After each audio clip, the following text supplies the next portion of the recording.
Her best friend said, at girls' night, "Honestly, I'd cheat if I were you. He's boring." My girlfriend laughed and said, "Who told you I am not?"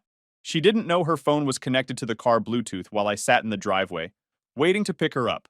When she opened the door, I handed her the keys and said, "Uber's more exciting anyway." So here's the thing about being the dependable guy. The reliable one. The one who shows up when he says he will, does what he promises, and doesn't create unnecessary drama. Society tells you that's what women want. That being steady and consistent is attractive. That having your life together is a turn-on. Yeah, well, that's a load of garbage. I'm going to tell you about the night I learned that lesson in the most brutal way possible. And honestly, best thing that ever happened to me. But we'll get to that. My name's David, I'm 32, and I work as an accountant for a mid-sized manufacturing company in Ohio. Not the most exciting job, I know, but it pays well, has good benefits, and I'm home by 5:30 most days. I own my condo, drive a decent car, hit the gym 4 times a week, and have my finances in order. By all accounts, I had my life figured out. The condo was a 2-bedroom place I'd bought 3 years back. Nothing fancy, but it was mine. No roommates, no landlord, no drama. I'd furnished it carefully over time, piece by piece, making sure everything I bought was quality, the kind of stuff that lasts. I had a solid routine down. Wake up at 6, gym by 6:30, work by 8, home by 5:30, meal prep on Sundays, finances reviewed every Friday night. I know how that sounds. But there's something satisfying about having your life organized, about knowing where you stand. I'd been dating Amber for 3 years. We met through mutual friends at a barbecue. She was 29, worked in retail management at one of those upscale department stores, and had this infectious energy that drew people in. The kind of person who could walk into a room and immediately become the center of attention. She was always laughing, always had some story about her coworkers, always knew about the newest restaurant or event happening in town. I liked that about her initially. I'm more introverted, more measured. We seemed to balance each other out. She'd drag me to social events I would have skipped, and I'd provide the stability and calm she claimed she needed after dealing with chaos at work all day. The first year was good. We'd cook dinner together, watch movies, take weekend trips. Normal couple stuff. She seemed happy. I was happy. Year 2 is when I started noticing changes. She'd get restless during quiet nights in, started sighing when I'd suggest staying home, would scroll through her phone during conversations. I chalked it up to work stress. Year 3 is when Blake showed up. New guy at her store. Suddenly it was Blake this, Blake that. Blake had this brilliant idea. Blake closed this massive sale. Blake suggested this great lunch spot. Every single day Blake was part of the conversation. Every time I'd mention how much she talked about him, she'd get defensive. Tell me I was being insecure, that he was just a coworker, that I was reading into things that weren't there. So I backed off. That's what you do when you trust someone, right? Yeah, look where that got me. Or so I thought. Looking back now, I can see all the signs I ignored. The way she'd get bored during our quiet evenings at home. How she'd scroll through her phone while I talked about my day. The increasing frequency of girls' nights out. The new interest in her appearance that coincided with a new hire at her store. Some guy named Blake who she mentioned way too often for someone who was supposedly just a coworker. But I'm getting ahead of myself. 3 months before everything imploded, Amber started pushing hard for us to move in together. Her lease was coming up, and she wanted to find a place together. Told me it was the natural next step, that we'd been together long enough, that it would be more practical financially. She started sending me listings. Apartments with bigger kitchens, places with gyms in the building, condos near my work. She'd sit on my couch scrolling through rental sites, pointing out features she thought I'd like. I wasn't against the idea, but something in my gut was telling me to pump the brakes. I liked my space, liked my routine, and I wanted to be certain before taking that step. So I told her I needed time to think about it, that I wanted to be thoughtful about the decision rather than rushing. She did not take that well. Suddenly, I was being accused of not being serious about the relationship, of being emotionally unavailable, of not prioritizing her. All because I wanted to think about a major life decision. We had our first real fight. She cried, said she felt like I was stringing her along. I stayed calm, said I wasn't saying no, just not yet, that we could talk about it again in a few months. She didn't speak to me for 3 days, then came back acting like nothing happened, but something had shifted. She was colder, more distant, but I stuck to my guns. Looking back, my gut was screaming that something was off. That's when the girls' nights increased dramatically. What used to be occasional became every single Thursday, plus random Fridays. Sometimes Saturdays. She'd text me in the afternoon. Going out with the girls tonight? Don't wait up. Or, Jessica needs me tonight. Girl crisis. Or, Rachel's having a rough time. Dinner and venting. Always vague. Always just believable enough that questioning it would make me look controlling. She'd come home late smelling like restaurant food. Immediately shower and get ready for bed. Wouldn't want to talk much. Just, it was fine. Same old stuff, you know how it gets. Then an hour on her phone before falling asleep. Screen angled away from me. Nothing concrete. Just enough to make that voice in the back of my head louder. But I pushed it down. Told myself I was being paranoid. The Thursday that changed everything started normal. Woke up at 6. Gym by 6:30. Work by 8. Regular day. Regular meetings. Around noon, Amber texted. Heading out with Jessica and Rachel tonight after work. Jessica's been dealing with X drama all week. She needs us. Can you pick me up around 10:30 from Jessica's place? Sure, I typed back. No problem. What time you off work? 5, she said. Probably grabbing dinner first, then heading to Jessica's to hang. You're the best, thank you. That last part should have been a red flag. She only got extra appreciative when she felt guilty. Okay, babe, I sent. See you tonight. Have fun. She sent back a heart emoji. I finished my afternoon. Quarter-end reports. Client call. Boss meeting. Left work at 5:30 sharp. Hit the gym. Leg day. Full hour. Stopped at the grocery store after. Chicken, vegetables, meal prep supplies. Home by 7:30. Made dinner. Grilled chicken. Roasted broccoli. Rice. Ate while watching that World War II documentary I'd been working through. 8:30. Started meal prep. Cut vegetables. Seasoned chicken. Portioned everything. By 9:30, my fridge was stocked for the week. Cleaned the kitchen. Took a shower. Checked the time. 10:05. Jessica's place was 20 minutes away. I grabbed my keys, wallet, phone, put on a jacket. The temperature had dropped. Checked my gas tank through the app. 3/4 full. More than enough. Left at 10:15. Windows cracked. Cool night. Some podcast about financial planning playing. 20 minutes later, I pulled into Jessica's parking lot. Found a spot near her building. Texted Amber. Got here early. Take your time, no rush. She read it immediately. No response. I put my phone in the cup holder. Turned on music. Figured I'd wait a few minutes. That's when Amber's phone connected to my car's Bluetooth. See, she'd connected her phone to my car months ago. We'd been on a road trip and she wanted to play DJ. I never thought to remove the pairing because why would I? I trusted her. And she clearly forgot it was paired because what happened next? Yeah, my music cut out. There was a second of silence. Then I heard voices. Clear as day, like they were sitting in my car with me. It was Amber and her friends. I recognized Jessica's voice immediately, and another girl, Rachel, who worked with them. I should have disconnected right then. Should have turned it off. But I didn't. I sat there frozen as their conversation flooded through my speakers. Jessica was talking first. Something about her ex texting her again, wanting to meet up. The usual post-breakup drama. Then Rachel chimed in. This is where it gets fun. You should totally go see him, Rachel said. I mean, what's the worst that could happen? You're single now. Jessica laughed. I don't know. Feels like going backwards, you know? Sometimes backwards is fun, though, Amber said. Familiar is comfortable. There was a pause. Then Rachel said something that made my blood run cold. Speaking of fun, when are you going to do something about your situation, Amber? My situation? Amber asked, but I could hear the smile in her voice. What situation? Come on, Rachel said. You've been complaining about David for months. How bored you are. How predictable everything is. Jessica literally told me last week you were thinking about... I'm not thinking about anything, Amber cut her off. But there was no conviction in her voice. It was playful. Teasing. Jessica jumped in then. Amber, honey, I love you. But you need to make a decision. Either commit to David or move on. This in-between thing you're doing isn't fair to anyone. My hands were gripping the steering wheel now. My heart was pounding so hard I could feel it in my throat. In-between thing? What in-between thing? I'm not doing anything, Amber said. But she was laughing. Literally laughing. Oh, please, Rachel said. We've all seen the way you look at Blake, and the way he looks at you. The tension is ridiculous. Blake's just a friend, Amber said. A friend you text until 2 a.m.? Jessica said. A friend you do coffee runs with 3 times a day? Come on, Amber. We're not stupid. There was a pause. Then Amber spoke again, and her tone had shifted, gotten more serious. Okay, fine, she said. Blake is interesting. He's fun. He makes work exciting. But that doesn't mean I'm doing anything wrong. Yet, Rachel said. You're not doing anything wrong yet. Another pause.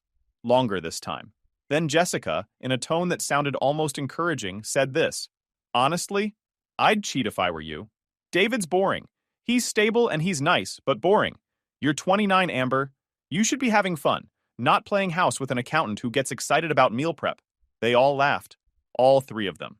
I felt something crack inside my chest. Something that had been holding everything together.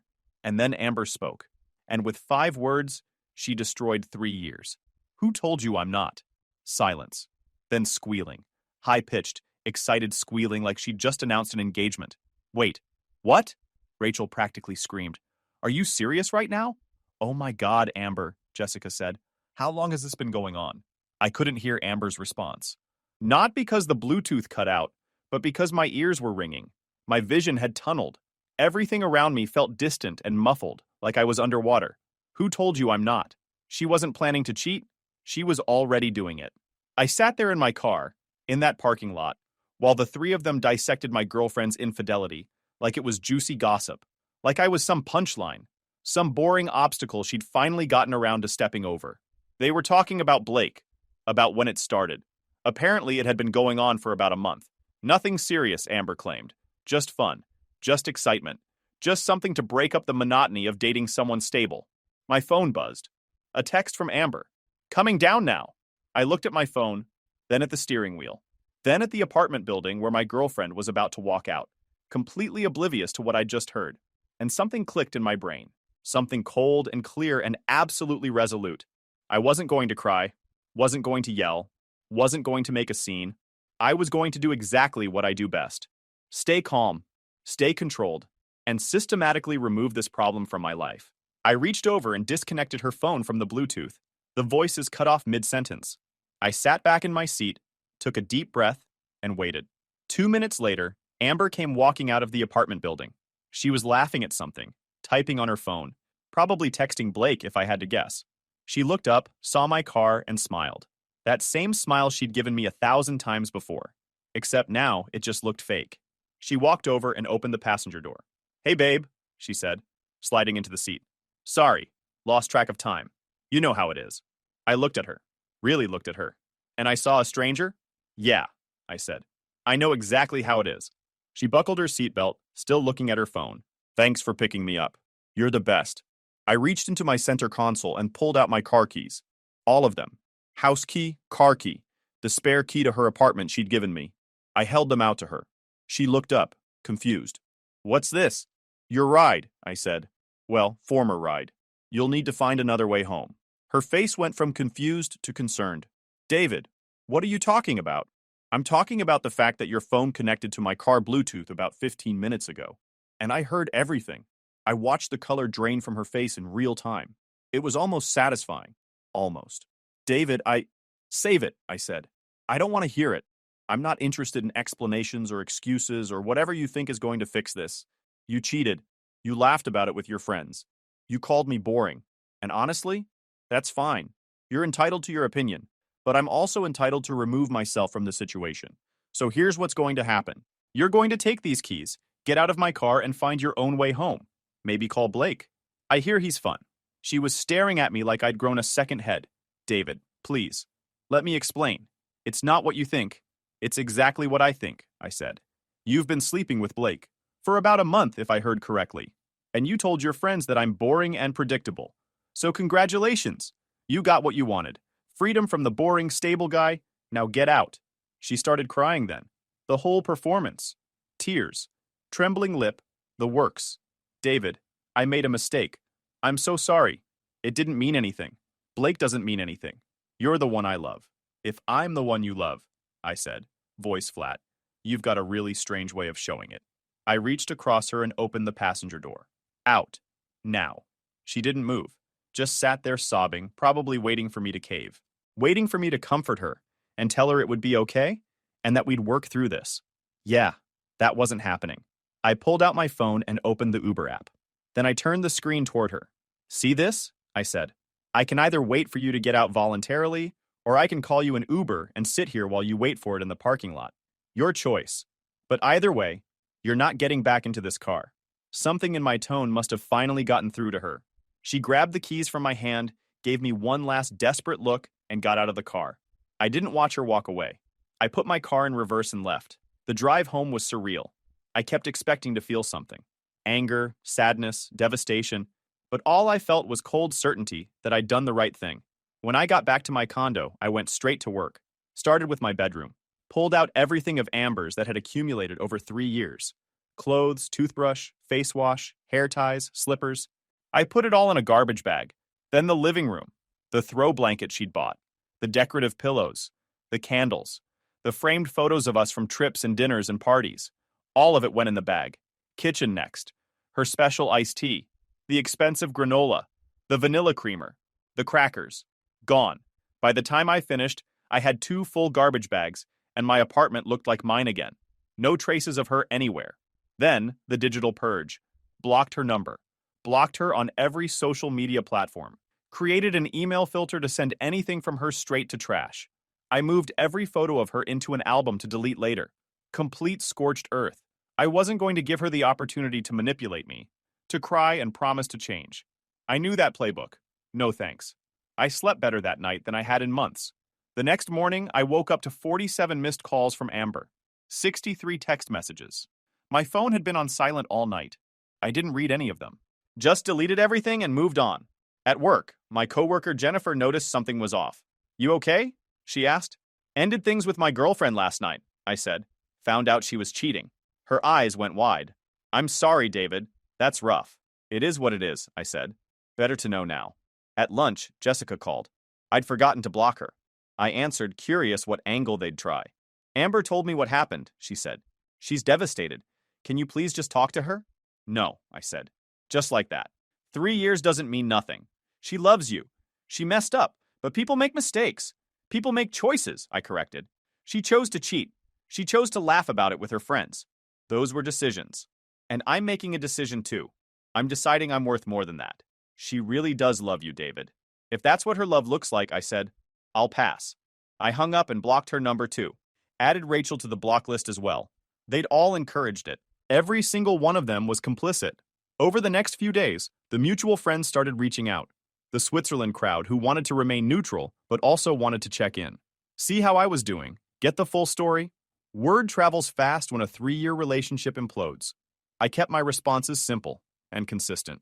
Amber cheated, I found out. We're done. End of story. No elaboration, no details about the Bluetooth situation, no emotional breakdowns. Just facts. Some people tried to push for more information. Asked if I was sure. Suggested maybe it was a misunderstanding. Maybe I'd overreacted. Maybe I should give her a chance to explain. I wasn't interested in relitigating it. The facts were clear. She admitted to cheating. I overheard her admit it while laughing about it with her friends. There was no ambiguity here. No room for interpretation. The ones who pushed too hard got cut off too. I wasn't going to surround myself with people who thought infidelity was negotiable, or who felt the need to defend her actions. If you can't respect my boundaries, you don't need to be in my life. About a week after the breakup, my buddy James called me. He'd been on a guy's trip when everything went down, so he was just hearing about it. "Bro," he said, "I heard about Amber. That's rough." "Yeah," I said. "It was what it was. You doing okay?" "Honestly, better than I expected. Feel like I dodged a bullet." He laughed. "That's the spirit. Look, I'm having some people over Saturday for the game. You should come by. Get out of your head for a bit." I appreciated that. James was good people. Didn't try to psychoanalyze the situation or offer unsolicited advice. Just showed up and invited me to hang out. So I went. And it was exactly what I needed. Just some guys, some food, some football. Normal, drama-free existence. Nobody mentioned Amber. Nobody asked intrusive questions. We just watched the game, talked about regular stuff, and had a good time. At one point, James pulled me aside. "You know everyone's talking about what happened, right?" "I figured," I said. "Amber's been telling people her side of things, saying you overreacted, that it wasn't as bad as you made it seem." I shrugged. "Let her tell whatever story she wants. I know what I heard." "Good," he said. "Because between you and me, half our friend group thinks she's full of it anyway. The other half will figure it out eventually." I wasn't worried about the friend group politics. The people who mattered would understand. The ones who didn't weren't worth keeping around anyway. Life continued. Work stayed busy, which was good. gave me something to focus on other than the relationship wreckage.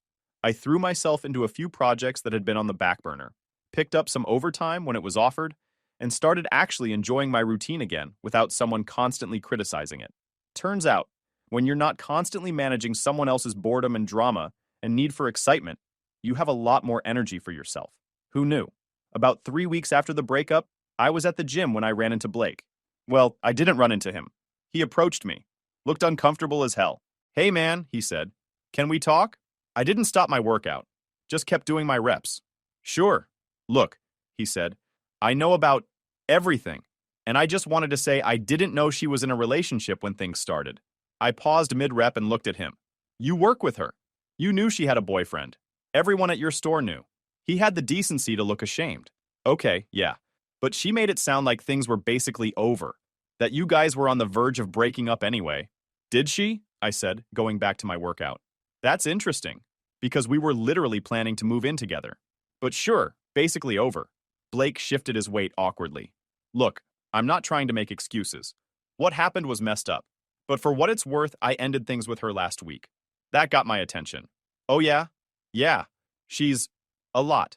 Drama, manipulation, constantly playing the victim.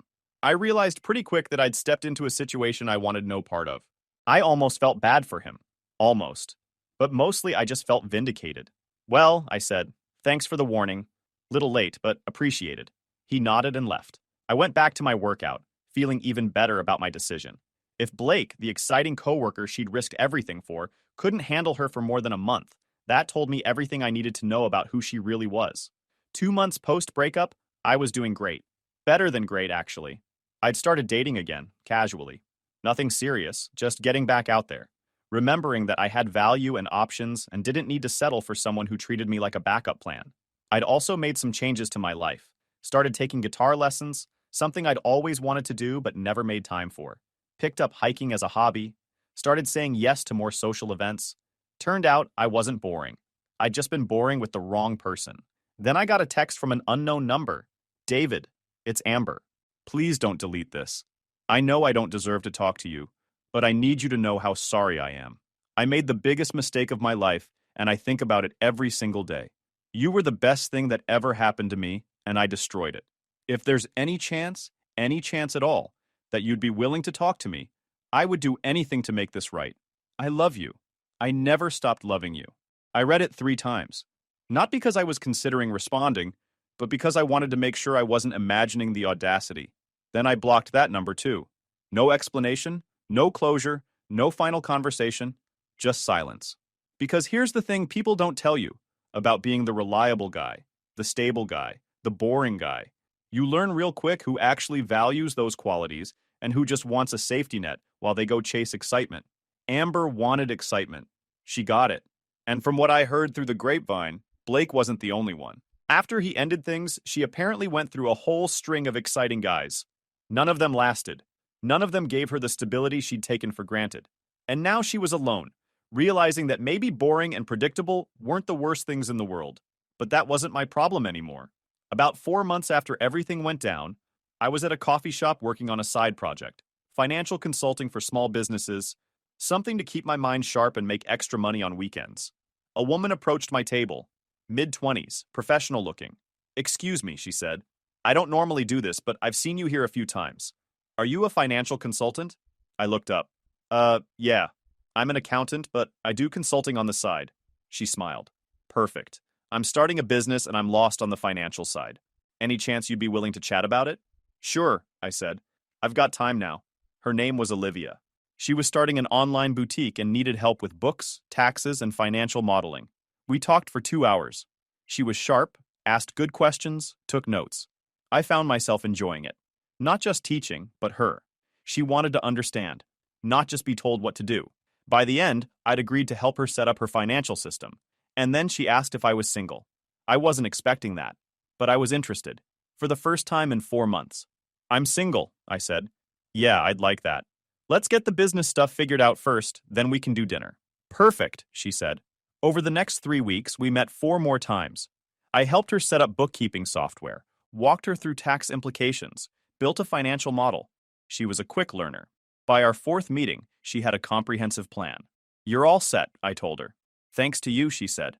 What do I owe you? How about dinner instead? I said. We went to an Italian place that night.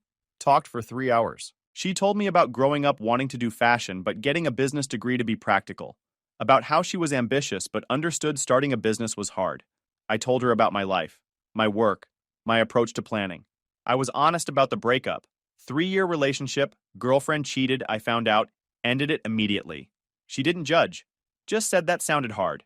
Then she said, for what it's worth, I don't think you sound boring at all. You sound like someone who has his life together. And that's attractive. Something in my chest unclenched. That was 6 months ago. We've been dating ever since. Olivia thinks my stability is attractive.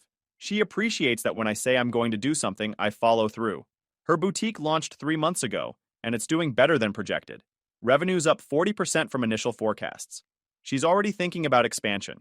She hits me up sometimes with financial questions. Should she hire an employee or stay solo for now?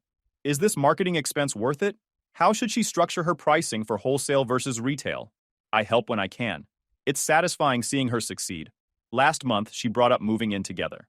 Said her lease was coming up. Would I be interested in finding a place together? I told her I needed to think about it. No fight this time. She just said, okay, take your time. 2 weeks later, I said yes. We've been looking at places since. Saw 3 apartments last weekend. One was too small. One was perfect, but way overpriced. The third one is in the running. 2 bedrooms, good kitchen, parking for both cars. Going back for a second look next week. Her parents want to meet me. They're coming to town next month, taking us to dinner. She's nervous about it, but trying to play it cool. I'm not worried. Parents usually like me. Work's been solid too. Got assigned a major client last week. Manufacturing company expanding to 3 new locations. They need comprehensive financial restructuring. It's the kind of project that could lead to a promotion if I handle it right. My boss pulled me aside yesterday. Said he's impressed with how I've been performing. Asked if I'd be interested in a senior analyst position that's opening up in Q2. More money, more responsibility, small team to manage. I said yes. Interviews scheduled for next month. I ran into Amber one more time, about 8 months after the breakup. Grocery store on a Sunday afternoon. I was with Olivia, debating which cheese to get for some recipe. Amber was in the checkout line, alone. She looked different, thinner, hair shorter and a different color. She looked up and saw me. Saw Olivia. Her face went through about 6 emotions in 3 seconds. I didn't acknowledge her. Just turned back to Olivia and kept talking about cheese like Amber wasn't there. Let's get both, I said. We can try the burrata, and if that doesn't work, we have the mozzarella as backup. Olivia laughed and squeezed my hand. We walked right past Amber's checkout line. As we loaded groceries into the car, Olivia said, was that her? Yeah. You okay? Never better. And I meant it. 2 months post-breakup, I was doing great. Better than great. I'd started dating again, nothing serious. Just getting back out there. Went on a few dates through apps. A lawyer named Christine who talked about her ex the entire time. A nurse named Kelly who was nice, but we had zero chemistry. A teacher named Amanda who seemed great until she mentioned she was still legally married but separated. I wasn't in a rush, just testing the waters, remembering that I had options. I'd also made some changes, started taking guitar lessons. Something I'd always wanted to do but never made time for when I was with Amber. Turned out I wasn't terrible at it. My instructor said I had good rhythm, just needed practice. Picked up hiking too. Found this group that did weekend trails. Met some cool people. No drama, no pressure, just folks who liked being outdoors. Started saying yes to more social events. James's cookouts. Work happy hours I used to skip. A book club one of my coworkers invited me to. Turned out I wasn't boring. I'd just been in a relationship that made me feel boring. Then I got that text from an unknown number. David, it's Amber. Please don't delete this. I know I don't deserve to talk to you, but I need you to know how sorry I am. I made the biggest mistake of my life, and I think about it every single day. You were the best thing that ever happened to me, and I destroyed it. If there's any chance at all, that you'd be willing to talk to me, I would do anything to make this right. I love you. I never stopped loving you. I read it once, then blocked that number too. No response, no closure, just silence. A few months back, Jessica reached out again. Different number. Apologized for her role in everything. Said she felt terrible about encouraging Amber. Said she'd been going through her own stuff and wasn't thinking clearly. Told me Amber had actually tried to get her to reach out on her behalf multiple times. Wanted Jessica to convince me to talk to her. Jessica finally told her no. Said, what Amber did was wrong and she wasn't going to help fix it. I appreciated the honesty, the apology, but I didn't reinstate the friendship. Some bridges aren't worth rebuilding. Wished her well and left it at that. She understood. Said she got it. Hoped I was doing well. Last I heard through mutual friends, Amber's still single. Still going through guys. Nothing sticks. Blake wasn't the only one. There have been others since. One lasted 3 weeks. Another made it to 6 weeks. Current record holder is 2 months. Apparently, she's developed a reputation at her store. The dramatic one. The one who creates problems. Management's had to talk to her twice about keeping personal drama out of the workplace. Me? I'm planning that Colorado trip with Olivia next month. Booked a cabin in Estes Park. 4 days, 3 nights. Going to hit Rocky Mountain National Park. Do some serious hiking. Maybe see some elk. Olivia's been researching trails. Made a whole spreadsheet of options ranked by difficulty and scenic views. She's thorough like that. I like it. After that trip, we're signing a lease together. Found a place last week. 2 bedrooms, updated kitchen, washer, dryer, and unit, parking for both cars. Perfect location between both our jobs. Move-in date is set for 6 weeks out. We're already planning furniture. What to keep, what to buy new, what to get rid of. She's got good taste. Modern, but comfortable. Nothing too flashy. Yesterday, Olivia's boutique hit a major milestone. She called me excited. Sold out of an entire product line in 48 hours. Had to emergency order more inventory. Good problem to have. She's talking about expanding. Maybe hiring someone part-time to help with fulfillment. Maybe attending a trade show to find new suppliers. Maybe opening a small physical retail space in a year or two. I'm helping her build out the financial projections for all of it. Cash flow models. Break-even analysis. Risk assessment. It's fun. Feels good being part of someone's growth instead of being told you're holding them back. Work's been good too. That promotion I mentioned? Interview went well. Really well. Boss said I'm the top candidate. Should hear something official by end of month. Got assigned a major client last week. Manufacturing company expanding to 3 new locations. Comprehensive financial restructuring project. Could run 6 months. Looks great on a resume. The team I'd be managing if I get the promotion? 3 people. All good. 2 are veterans who know their stuff. One's newer but eager. Should be fine. James invited me to his wedding next spring. Asked if I'd be a groomsman. I said yes. Bought the suit last week. Olivia's coming as my +1. She's excited. Already planning what she'll wear. Life's just good. Normal. Stable. Exactly what I want. I saw Amber's friend Rachel at a coffee shop last week. She pretended not to see me, but I caught her staring. Looked away quick when I made eye contact. Didn't approach. Smart move. The mutual friends who stuck around all get it now. Even the ones who were skeptical at first. Amber's pattern became obvious after a few months. They saw what I saw. Some have apologized for not believing me initially.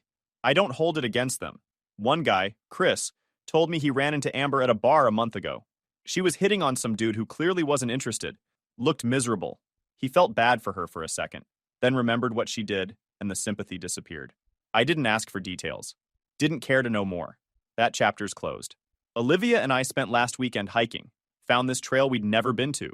Moderate difficulty, about 6 miles. Views were incredible. Packed sandwiches, found a good spot by a creek, had lunch there. Talked about random stuff. Her family. My work. What we want to do with the 2nd bedroom in the new place. Office. Guest room. Combination. She fell asleep on my shoulder for a bit. Just sitting there by the creek. I let her rest. No reason to wake her. That's the kind of life I have now. Peaceful. Uncomplicated. No constant drama or need for excitement or validation from multiple sources. My parents asked about Olivia last time we talked on the phone. When am I bringing her home?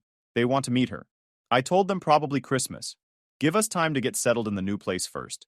Make sure everything's solid. They approved. Said she sounds good for me based on what I've told them. Mom already likes her. Dad's reserved judgment, but that's just how he is. The condo's going on the market soon. Real estate agent came by yesterday. Did a walkthrough. Said it should sell quick. Good location. Well maintained. Fair price. Going to use that money as down payment on something bigger down the line. Maybe a house in a couple years if everything keeps going well. Olivia and I talk about that sometimes. Future plans. What we want. Where we see things going. Kids eventually, maybe. Not for a while, but someday. It's all very mature. Healthy. Adult. Everything with Amber was chaos pretending to be a relationship. This is actually a relationship. I deleted those photos from my phone last month. The ones I'd put in that album to delete later. 30 days turned into 8 months, but I finally did it.